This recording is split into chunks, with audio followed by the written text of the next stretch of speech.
حلقة جديدة من اتكلمنا البودكاست. حلقة الأسبوع ده متأخرة شوية، حلقة الأسبوع ده مميزة بعض الشيء. حلقة مع الأستاذ مارك بريندل. مارك بريندل هو مسؤول روابط مشجعي أرسنال والأرسنال سبورترز ليزون في النادي بشكل عام. كل روابط المشجعين كل حتة في العالم والمشجعين في لندن. اتكلمت مع مارك في حاجات كتيرة جدا، منها قصة ظريفة جدا بتاعت ازاي خد المنصب وايه اللي حصل، والمنصب أصلا بيمثل ايه، وكل اللي هو شايفه من تغييرات على المنصب ده على مر السنين، من تغييرات عملتها السوشيال ميديا وتغييرات حصلت في الكورونا. وقصة ان هو كان تقريبا خلاص هيتشال من منصبه في الكورونا بسبب ان النادي كان بيحاول يقلل الانفاق بشكل عام، لحد ما طبعا اتضح لهم اهمية منصبه اللي هو بيعمله ساعتها خلوه. كلام كتير جدا عن ارسنال وتاريخ ارسنال وحاجات وقصص ظريفة جدا اي حد بيشجع ارسنال يحب يسمعها. بقى خدت شويه وقت ان انا اترجم الحلقه، عشان الحلقه طبعا بالانجليزي، خدت شويه وقت عشان اترجمها. موجوده مترجمه للعربي على يوتيوب، في يوتيوب كابشنز. شغل الكابشنز هتلاقي الترجمه بالعربي مكتوبه تحت، لكن طبعا في بقيه الاماكن البودكاست كلها مكتوبه بالانجليزي، يعني تسمعها بالانجليزي فقط طبعا. حلقه ظريفه جدا لو اي حد حابب يسمعها، هنسمعها دلوقتي حالا. ولكن قبل ما نبدا الحلقه خليني افكركم ان ايجيبشن جونر بودكاست دلوقتي برعايه مانسكيب دوت كوم. مانسكيب دوت كوم هي شركه بتعمل مكن حلاقه صحي. يعني ايه صحي؟ يعني للجسد، يعني اللي بيحلق دقنه واللي بيطلق دقنه الاثنين محتاجين الجهاز ده. طبعا بعتوا لي المنتج كجزء من قبل الرعايه كده. جهاز ممتاز بيعمل بكفاءه ممتازه، صحي جدا، سعره منطقي جدا جدا، وكمان سعره هيبقى اقل كمان من المنطقي، هيبقى رخيص جدا لو اشتريت باستعمال الكود بتاع البودكاست اي جي جونر بود، اي جي واي جي او ان او ان اي ار بي او دي، اي جي واي جي او او ان اي ار بي او دي، نفس الهاندل بتاع البودكاست على تويتر. لو تشتري المنتج تخش على السايت بتاع مانسكيب دوت كوم وتغير فوق الريجن تخليها السعوديه والامارات، عشان طبعا تتحاسب بالسعر العربي. هتحط الكود هتاخد خصم 20% وشحن مجاني تماما 100%، مفيش اي فلوس شحن خالص. تاخد خصم 20% كمان على سعر المنتج. وكمان اي حد هيشتري باستعمال الكود ده هياخد تي شيرت ارسنال ريترو مجانا، هتتبعت له برده دي بدون اي فلوس بدون اي شحن بدون اي حاجه خالص. تي شيرت ارسنال ريترو لاي موسم من موسم 72 لحد 2006. اي موسم من المواسم دي في تي شيرت معينه نفسك فيها هتتبعت لك بمجرد ما تشتري المنتج بالكود بتاع اي جي جونر بود. بس اول ما تشتري المنتج خد سكرين شوت يعني من الانفويس او سكرين شوت من الوصل اللي انت بيطلع لك بعديها انت اشتريت، من كونفirmation بس انت اشتريت. سكرين شوت وابعتها لي على اي جي جونر بود برضه @gmail.com بقى، او ابعتها لي حتى في دي ام على تويتر، وهبعت لك التيشيرت. اول 8 هيعملوا كده هياخدوا 8 تيشيرتس في الاول. لسه معانا مكان في اقل من 8 اللي استعملوا البرومو كود لحد دلوقتي، بس الاماكن بتخلص بسرعه، فالحقوا بسرعه اشتروا بالبرومو كود اي جي جونر بود.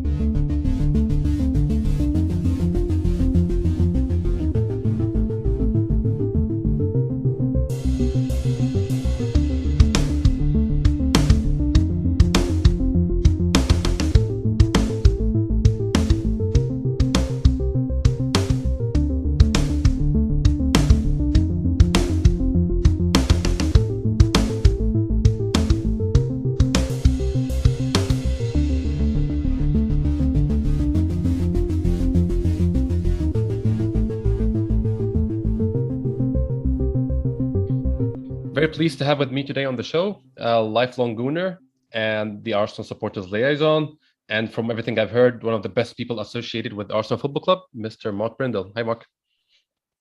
Hi, pleasure to be here. Same here for us. Thank you. Maybe I'm pretty sure you've told this story dozens of times, and I've actually seen one of them. But if you can tell us the story of how you became the Arsenal supporters liaison, how you got the position, and because the story is worth telling from what I've heard. So I'm a long-term Arsenal fan. I went to my first game in 1971, so I'm rapidly approaching my 50th year of attending Arsenal games. And so I've done a lot of work with the club over the years from a supporter perspective, and I ran our local supporters club. I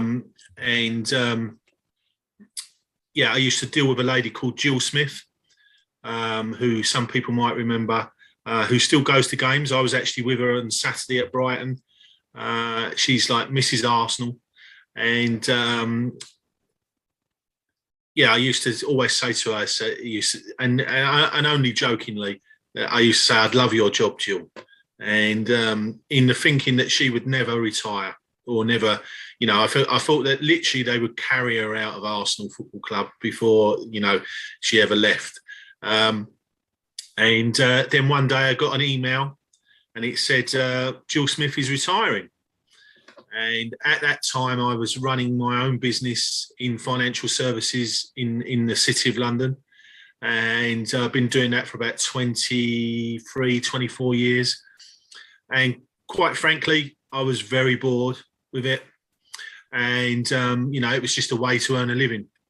So when this opportunity came along, I thought to myself, you know, should I apply for it? I did have my doubts because, you know, I was 50 years old at the time.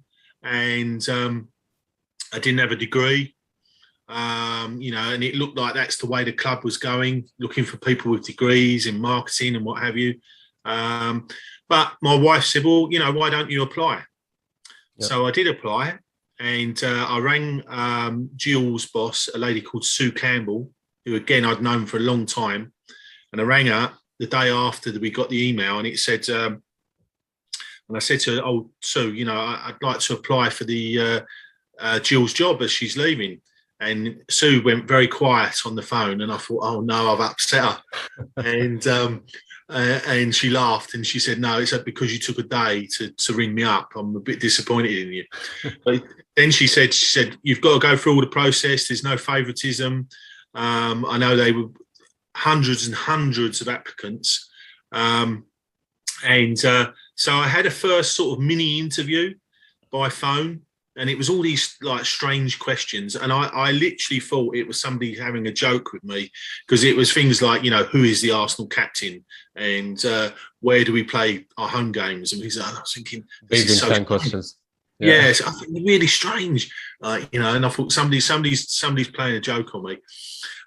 And put the phone down, didn't really think of anything more about it. Time drifted by, and we were getting up towards the start of a new season. And I remember saying to the wife, I was really disappointed that, you know, Arsenal didn't even come back to me. You know, I thought it's, you know, not the way Arsenal do things. And then I had to ring Sue about something else, about the new season and some plans we had for supporters, make it, you know, doing some tifos and things. And at the end of the conversation, I just dropped it in. I said, Sue, I was a bit disappointed that Arsenal never got back to me. And she said, oh, I'm really sorry, Mark, but I've been off sick for the last 3 months. So again, I thought, oh no, I've really put my foot in it this time. And she said, well, they'll be in touch with you in the next couple of weeks. Now I'm back. So the interview process started from there. Had about 5 or 6 interviews, got down to the last 3. And I think at that stage, all the way through it, I thought to myself, I'm not going to get the job. So I wasn't nervous. And it was only at the last 3, I thought to myself, I've got a chance. And so I went into that interview, and it was in Highbury House, which is the offices next to the Emirates Stadium. Yep. So after the meeting, this was on a Thursday afternoon. And so Sue's taken me out to the lifts at Highbury House and said, we'll let you know by Monday, because we know it's been a very long process and you want to know. And I said, oh, that's great. Really great, Sue. I've really enjoyed it, you know, and we go from there. So we're standing by the lifts in Highbury House, and only one lift is working. So it's quite slow. And the doors to the director's offices open, and out walks Mr. Fryer, who's the club secretary for many, many years.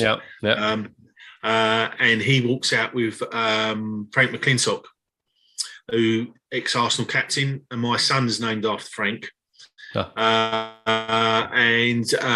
He introduces me. Sue introduces me to both of them.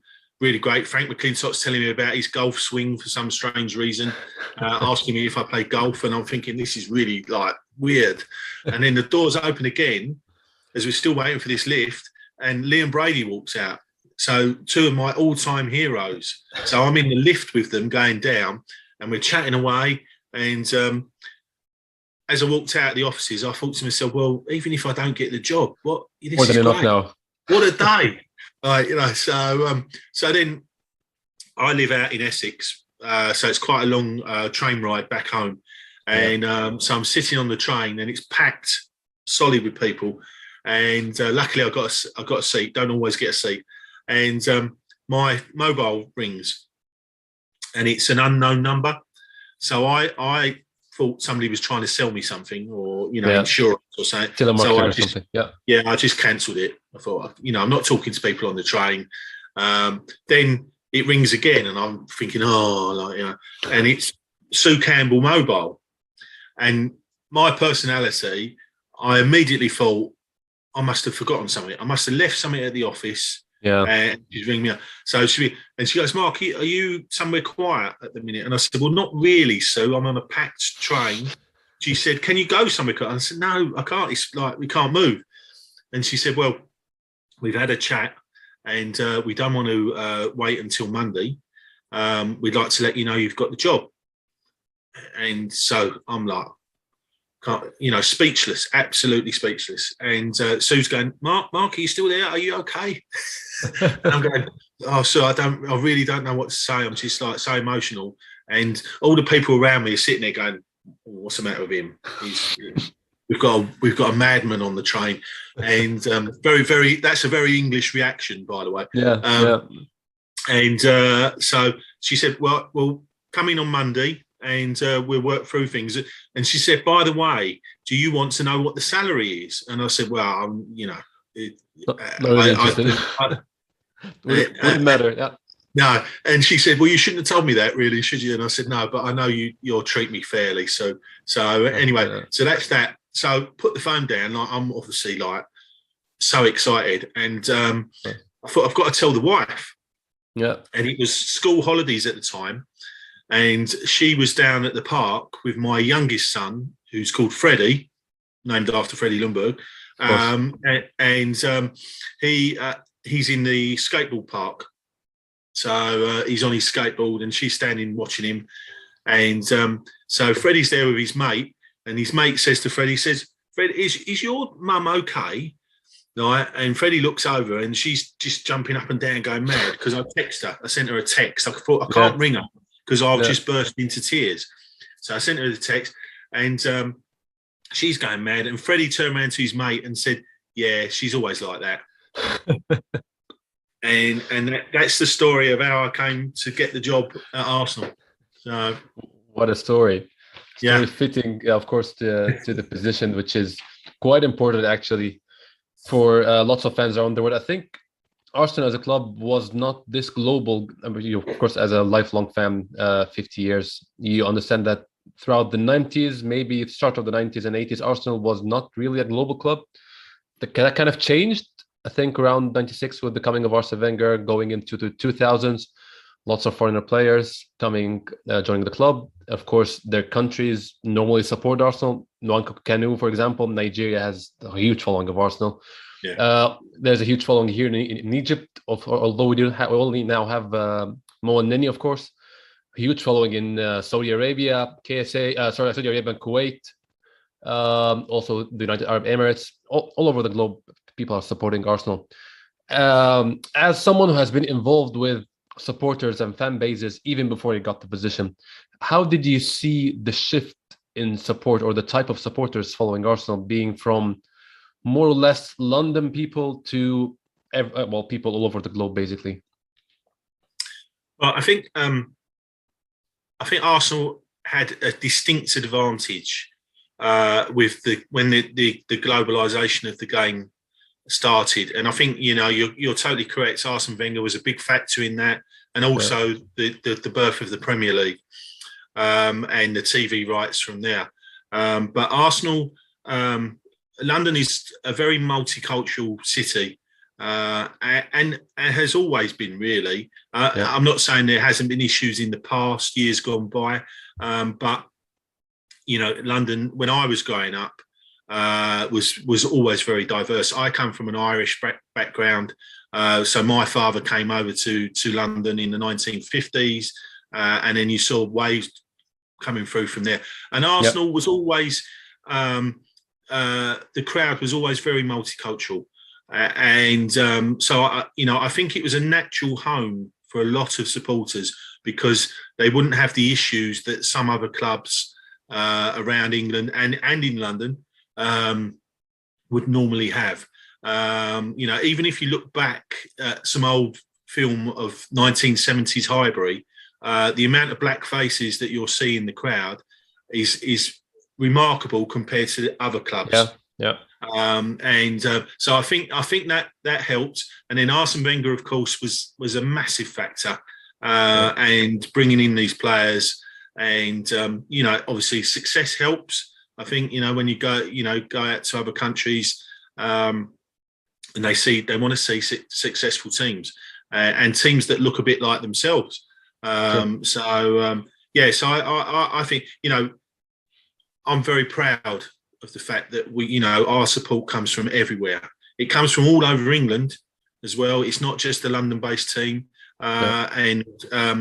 it's brilliant on a match day when we get guys and girls from every country you can ever think of coming along, and I get to meet a lot of them. And I think it's great, and I think Arsenal still are the natural home for overseas supporters. Really, you'll always get a friendly welcome at the Emirates. Yeah, absolutely. How has that changed your own job or position? With time going on, with supporter clubs reaching out to you from different countries, maybe countries that you've never thought people support Arsenal in, has that made it more difficult, or is it more challenging? How do you feel about it? Yeah, sometimes it can be more challenging because there are so many now, and obviously they all want a piece of the club. And being some of those guys as well. You mentioned Nigeria, for instance. Some of the African clubs, in effect, they're never really going to get to the Emirates. It's always going to be a real struggle to get there for whatever reasons. Yeah. So it's hard to try and balance their needs with what the club can actually provide. But the thing that I really love about the overseas supporters clubs is that it's not just about tickets and attending matches. Obviously, we help them with that, but it's the things they do in their communities in the name of Arsenal, and you see how important the name of Arsenal is in certain parts of the world, and that's always really pleasing. Whereas with the English clubs, really, nearly all of them, not all of them, but nearly all of them, it's just about tickets for the match. There's definitely a difference there, in that the overseas clubs tend to be far more community based, and spreading the name of Arsenal, and I think that always makes me happy, really. Yeah, of course. I think I'm not part of the club here in Egypt, but I've been in touch with the people running the Arsenal Sports Club in Egypt, and they've all had great things to say about you personally. A second wave of change, I might say, is the introduction of social media around, let's say, 2008, 2009. How has that changed things for you in your position? Because I'm pretty sure whatever was done before needed to be changed drastically to meet this new wave of how things are done when it comes to fans and reaching out to fans and communicating with them. We've seen most clubs have now accounts, let's say on Twitter or something, in 6-7 languages each for a specific region. How did that increase the Arsenal following, or how did it affect your job in general? Well, to be fair, I really the social media side of things, I do a little bit. I do the match day account, but I tend to just be more of a watcher, a reader of these things. We have our own social media department through comms, our comms department, and they really organise all that stuff. So if I need to feed stuff through, I will. But I tend to just keep an eye on things, see what the general flavour is, what's going on. It's quite interesting sometimes, and quite spicy. Yeah, I tend to try and keep fairly neutral. And it's tough at times because sometimes I read stuff and it's just like wrong.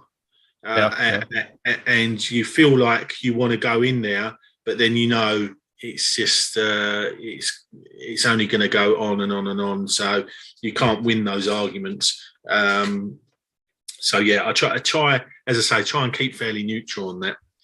Yeah, it can get pretty toxic and heated on the internet. Yeah. Well, in all topics, not just football. But do you feel that had any effect on the match day environment? Because I haven't been to the Emirates, but a couple of times let's say the wave of emotion that was on the internet or whatever it was, negative or positive, did actually have a reflection on what happened in the following game in the stadium.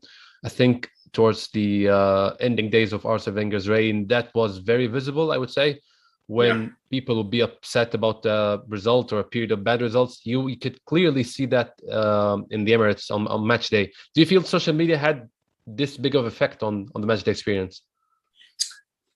Yeah, definitely. I think it's very, very easy to say, oh, well, social media, they're not at the game, so it doesn't matter really. But it does. They did have an effect and does have an effect.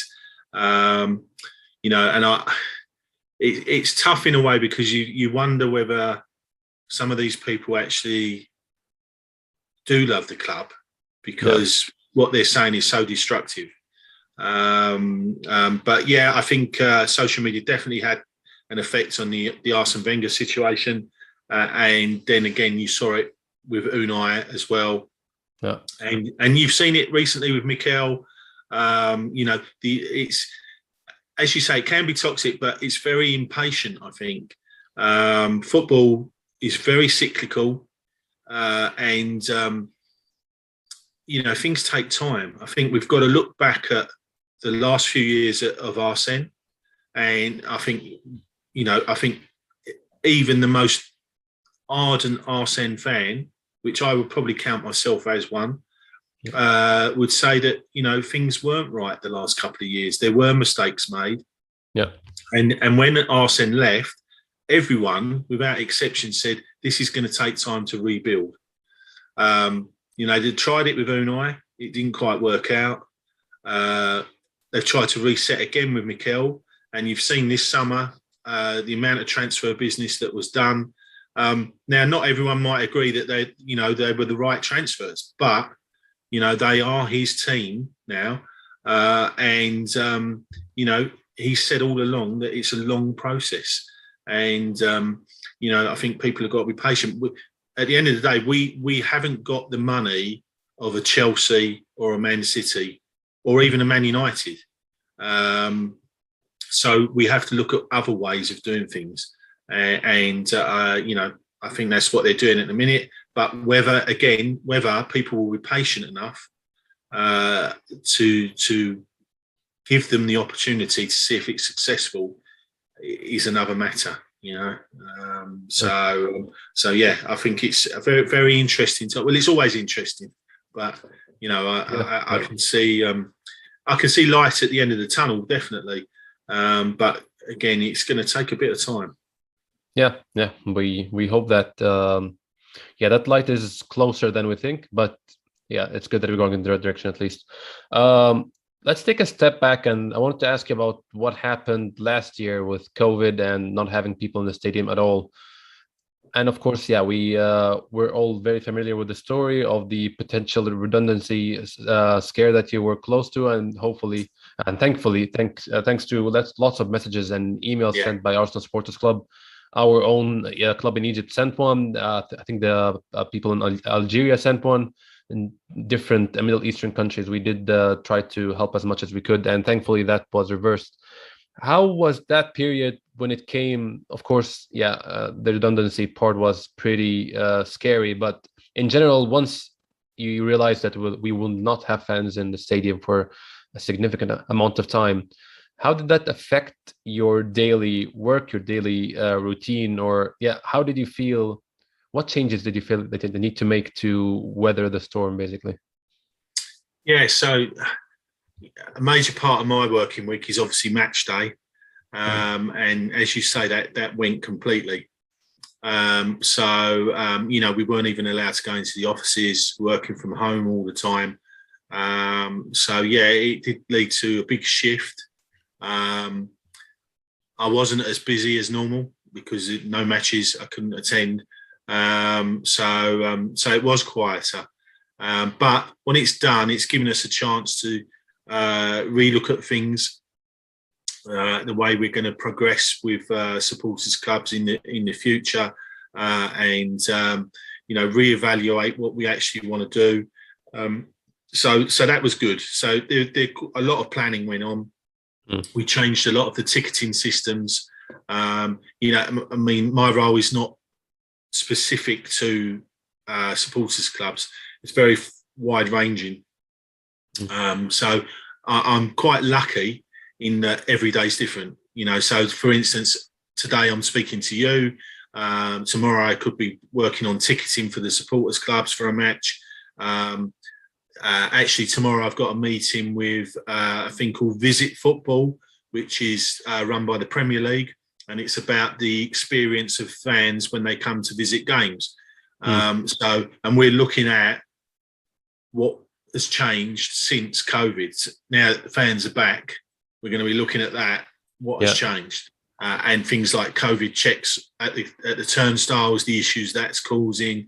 I was quite lucky in a way that it was very. I still had a lot of variety in the job, but I desperately miss match days. That's the lifeblood of any football club. The fans in the stadium and interacting with people is what I enjoy, and desperately miss that. But I think that was the thing, going back to the redundancy question. What happened really was, because of all the change at the club, the new management structure, whatever you want to call it, they didn't really realise what I did. I think they just thought it was supporters clubs and that was it. But all that other stuff that came in, when I actually sort of made them aware of it, they suddenly started thinking, who's going to do that? That helped as well. And the supporters clubs backing was very humbling, it just incredible, absolutely incredible. So that was very very Arsenal-like thing to see actually unfold when that happened. I've got a couple of questions from listeners who listen to the podcast. One of them is about, I'm not sure if you're aware of how big Arsenal is in the Middle East. Egypt, as I said, Saudi Arabia, Kuwait, United Arab Emirates, also in Jordan. The fans in the Middle East feel kind of a disconnection from the club when it comes to communication, I would say.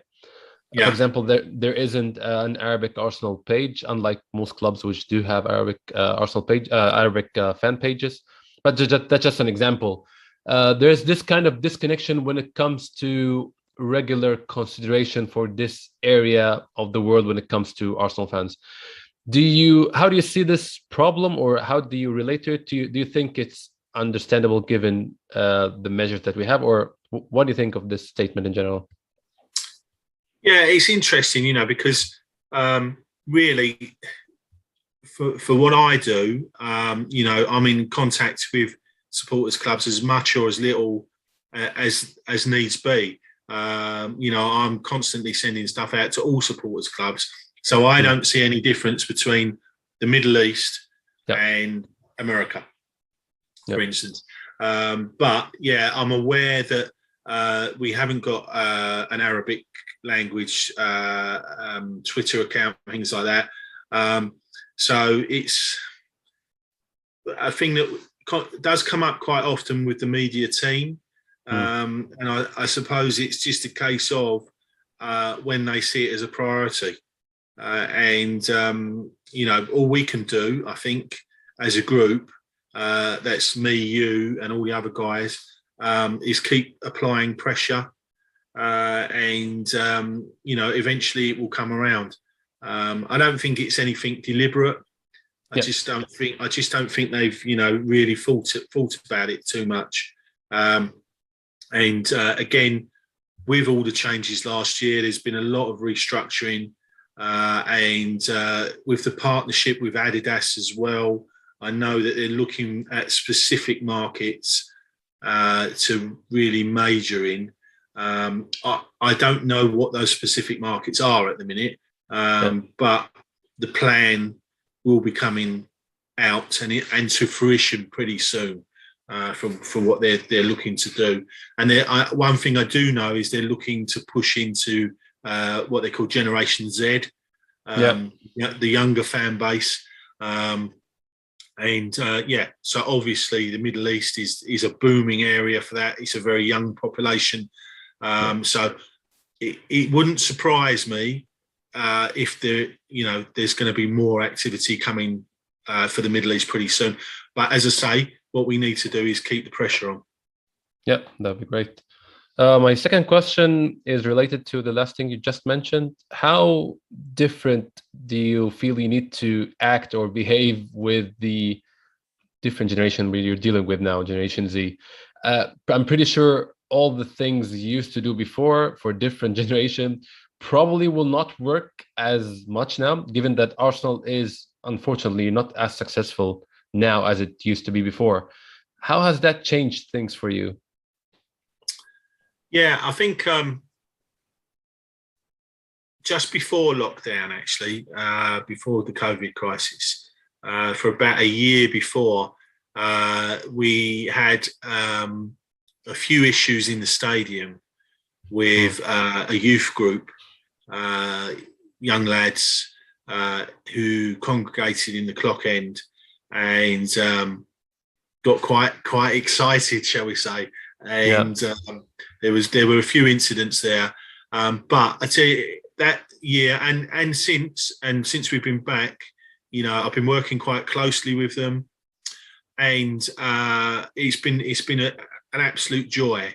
I wouldn't say it hasn't had problems, because acceptable behaviour to the majority, they're young, they're excitable, but I'm an old guy now, but I do remember when I was young, and they've been really good. So that has been a real sort of pleasure, and hopefully we can build that all the more. And we've got some plans now that we're back for opening that sort of area out more and looking at ways we can encourage younger people to come to games. So yeah, it is a priority. It's a club priority. It's also one of my priorities. And yeah, we work hard, but there has to be certain standards. It's a family game in the UK, in the stadiums, so we can't have them stepping over the line too much. But I get as many younger people in there as we can, get the atmosphere going, and I think it's great. Yeah. One last question, so I wouldn't take so much of your time. We had one of our Middle Eastern fans who actually goes to games, and the question is regarding safe standing and whether there are any measures to introduce this to the Emirates, given that the clubs got I think this season, the green light from the authorities to put that back in. Any plans for that in the Emirates? Well, it's it's quite a long and complicated situation. The fact of the matter is that when the Emirates was built, safe standing was not even mentioned. It was everything was going to be all-seater forever. Because of the Hillsborough tragedy, it just really wasn't a subject that was spoken about. So when they built the Emirates, the gradient, especially on the lower tier, is not suitable for standing. It's too shallow, and in the upper tier, it's too steep. They would never allow standing in the upper tier. Yeah. Everybody says about safe standing, and the club are looking, and they've been doing some investigation, and they've got outside companies to come in and look as well. So it's not just an internal thing. And there are options for safe standing, and we've just got to work through them. But it's not a case that we can just go and bolt them onto the existing terrace, which some of the clubs like Liverpool, Manchester United, because their stadiums were older, it was the old foot terracing anyway. So literally, it's just replacing stuff. So it's a lot easier for them. Spurs as well built their stadium in the knowledge that safe standing would more than likely come in. Yeah. So we're a bit, we're a bit in a tricky situation, but the club are looking at it. So we won't be within the first wave of clubs that are going to trial it, that's for sure. But there's reports going on at the minute, and I think by the start of next year, we'll have a decision on what we're going to do. What I would say is, though, if people think it's going to increase capacity, it's not. It'd be one standing place for each seat. And that is to do with stadium law. There has to be only so many people in between each exit point. So that's not going to change unless you look at completely restructuring the lower tier, which would obviously cost millions and millions of pounds, not be practical really. There's a lot of things to get over. It's not going to be any cheaper. It'll be the same price because it'll be the same number in there. And in fact, because of the sight lines, some of the options we're looking at will actually reduce capacity. And I go back to the thing like in the lower tier at the Emirates now, and maybe I shouldn't be saying this, but most people stand anyway. Yeah. And by the fact of drawing attention to themselves now by the safe standing, what will happen is if we have a safe standing area, everyone in there will be able to stand. But everywhere else in the stadium, people will have to sit. Before to sit, yeah. And the authorities will really clamp down on that. They will turn around and say, no, you asked for safe standing. There's your safe standing area. If you want to stand, you go there. These seats here are for sitting. So, there's a lot of problems. Problems to come. But, I think the club wants to do it. But, there are issues. But I know it's really moving now. And I think we'll get some news by early next year. We're talking with the fan groups about it. And, I think, it won't be too long, but I don't know if everyone's going to be happy with what happens. Yeah, we will have to wait and see. Yeah. Yeah. Just finally, Mark, any thoughts about the season, what you expect from the season, what you hope to see from the season? Yeah, I as I said right at the start, I think it's, it is a long-term process. I'm really encouraged by, the young players coming into the team. And we've got some more coming through as well. And I think the signings have been really good so far. Ramsdale's coming. A lot of people said we spent a lot of money on a number 2 goalkeeper, but obviously he's our number 1 goalkeeper now. And no, that's nothing against Leno. I think Leno's a great goalkeeper, but he's not as good on the distribution side of things, I don't think. And I think that's what Mikel wanted. I think Tomiyasu looks incredible. And I know it's only a couple of games, but he will come under pressure, and we'll see how he reacts to that. But it's good. The centre backs, Gabriel and White are really gelling. I think centre backs that I used to play centre back myself. You need to work as a partnership. And even at Brighton on Saturday was a tough game. The weather was atrocious. and you know, they were there. They fought all the way, and I think 18 months, 2 years ago, or even a year ago, we would have lost that game. And you know, they come through. I love Odegaard. You know, I just think he's an exceptional footballer. I look at him and he's always got the ball in space. He's always wanting the ball. You know, give me the ball, and he works hard as well. You know, and then we've got Smith Rowe and Saka as well. I think Partey now is fit for the first time since he's been at Arsenal. He's fit. And you know, he is good. I think Xhaka getting injured was a setback, because I think Xhaka and Partey would have been really good together. But the new lad, Sambi, you know, for his age, was he 19? Pretty impressive.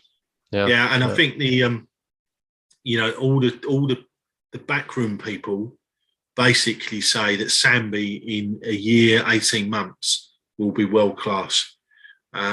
So yeah, I'm really positive. So I think we must get back in the Champions League, or back into Europe, preferably Champions League, but I would settle for Europa Cup and this season, and let's have a good run in a cup, and just see progress. I think, you know, and I think we are starting to see some progress. And just keep building and building and building, and then the momentum will carry on. But if we can get back into Europe, as you said, we need to get back into Europe so we can attract some more players, and it helps with income, obviously. You know, we spent a lot of money in the summer, and you know, the club's not earning that money, so that money, where's it coming from? You know, needs to be earned some way. Yeah, it needs to be earned somewhere. So yeah, I'm positive, but that's just me. I'm always like that. So yeah, I think Europe and maybe a cup final as well would be really nice. I think the most important of all of that is what you mentioned about progress. I think that's the thing that we'd all be very happy with this season. Yeah, definitely. Mark, thank you very much for giving us the pleasure of joining us today. I really appreciate it. And we all really appreciate your work with the club and everything you do for all the supporters club worldwide. Yeah, thanks for having me on. I really enjoyed it. You know, anytime, I love talking about Arsenal. If people are at the Emirates and they see me, bump into me, just stop me, have a chat. I love talking about it, you know, and, you know, all you guys out in the Middle East, you know, it's great that you support Arsenal, and you know, you're always welcome. And I hope to see yourself and many others at the ground in the years to come. And you know, we'll raise a cheer for Arsenal when you're here. We definitely will. Thank you very much, Mark. Thanks for your time. Thank you. Cheers. Bye-bye. Bye-bye.